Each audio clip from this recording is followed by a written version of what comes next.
Grabatzen ari garen unean, eguerdiko 12:00 29 minutu igaro diren honetan, Zabalak eta Aldabek Larrazabal eta Salaberriren aurka atzo Markina Xemingo Unibertsitatean jokatu zuten binakako beserie txapelketako ligaiskako 11. jardunaldiko bigarren norgehiagokaren analisia egingo dugu. Favorito ziren Larrazabal eta Salaberri, baina Zabalak eta Aldabek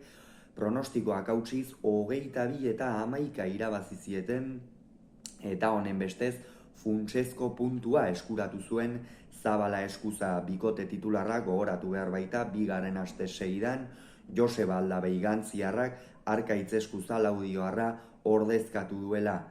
Gogoratuko dugu baita ere, aurreko jardunaldian Zabalak eta Aldabek jokatu zutela hain zuzen ere Mungian Salaberria eta Gaskueren aurka. Orduko hartan 22 eta 16 irabazi zieten. Larrazabalek eta Salaberrik berriz, Larrazabalek ez zuen jokatzerik izan, bakaikoa izan zen bere ordez, eta 22 eta 11 irabazi zieten Zubizarreta eta Morga Etxebarriari Bilboko Bizkaia pilotalekuan. Honen bestez, bi bikoteak dinamika positiboan iritsi dira jardunaldi honetara, baina esango dugu hasieratik gorriak oso egonkor ikusi ditugula eta urdinak oso bigun. 7 eta 2 aurreratu dira gorriak, hain zuzen ere Javi Zabala oso praktiko jokatzen ikusi dugu aurreko kuadro horietan, boleaz asko nahasten, Larrazabal aurrean deseroso edukitzen, gero atzera bota behar zuenean ere atzera botatzen, eta Joseba Aldabe ikusi dugu batez ere oso egokia. Atzelari berez egokia da, zuzena, ez da jotzailea, ez du kolpez hautsiko, baina beti betetzen du, gainera pilota asko kendu, aurrelariei pilota txarra asko jartzen dizkie, jaisteko gaitasun hori badauka, eta hori atzo Larrazabalek nabaritu zuen, batez ere pilotak jaisten zizkion une horietan. Eta horregatik tantoak aurrera joan ala, gorrien nagusitasun handiagoa zen, egia da hor, une batean Larrazabalek sekulako inspirazioa eduki zuela, kasu honetan pare bat tanto edo egin zituen boleaz Ormabikoaren bitartez, horrekin atera zion etekin gehien, baino atzo batez ere botera eta asko jokatu behar izan zen Amurrioarra, eta horretan ez da hain eroso sentitzen airez bezala, eta horrek ere nik uste eragina izan zuela gerora bere errendimenduan. 5 eta 7 hurbildu ziren, baina lehen da biziko etenaldira 12 eta 5 emaitzarekin iritsi ziren, eta nik uste hori ere psikologikoki Larrazabal eta Salaberrirentzat gogorra izan zela, ez? Azken finean hurbiltzen ari ziren markagailuan, 5 eta 7, gainera hor Zabalak pare bat tanto galdu zituen, eta behar bada,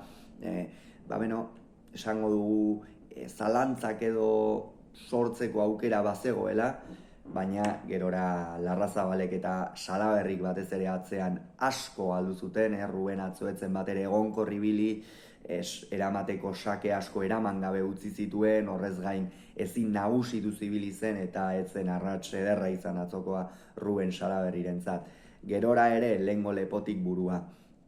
17 eta 5 aurreratu ziren, gero ia da 9 ere hurbildu zirela Larrazabal eta Salaberri, baina hor ere Zabala oso praktiko jokatzen, tanto asko amaitu gabe, baina azkenean ikusi zuen Larrazabal eta Salaberri oso galtzaile zebiltzala, eta horri ere etekina atera nahi izan zion noski Logroñoko aurrelariak, eta gero Joseba Aldabe gatzean oso ongi bete zuen bere lana, beste behin ere erakutsi du zenolako atzelaria den, egonkorra, gutxi galtzen duena, esan dugu kolpez ez duela utziko, baina beti hor dagoena, beti erne, eta isla edo 3 pilota besterik ez dituela galdu, eta partidaren azken txanpan gainera.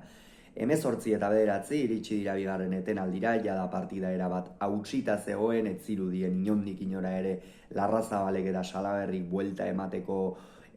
gaitasuna izango zutenik ere, oso nagusi ziren Zabala eta Aldabe, eta halaxe demostratu zen partida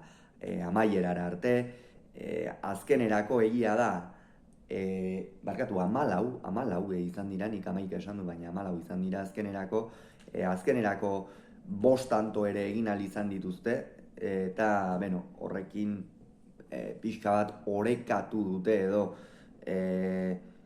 tanto aberaxa, egia esan, tanto aberaxaren aldetik ez dabiltza bat ere fin, Larrazabal eta Salaberri une honetan hain zuzen ere lau bikote daude 5 punturekin, eta Larrazabal eta Salaberri dira hain justu ere tanto aberas eskasena daukatenak, beraz, hurrengo partida Kilala bizikoak izango dira Arabarrarentzat eta Errioxarrarentzat. Eta, tantoak egin dituzte azkenerako, 14 hurbildu dira, baina azken tanto hori Ruben Salaberri galdu du, eta honen bestez funtsezko puntua, Zabala Eskuzabikote titularrarentzat sufritzen ari ziren, hor 7. postu horretan, baina orain berriz ere playoffetarako lehia bete-betean daude, gainontzeko bikoteekin berdinduta, eta zer gertatzen den hurrengo partidetan. Hauxe beraz esan beharrekoa, hurrengoan gehiago izango zuen, bitartean ongi izan agur.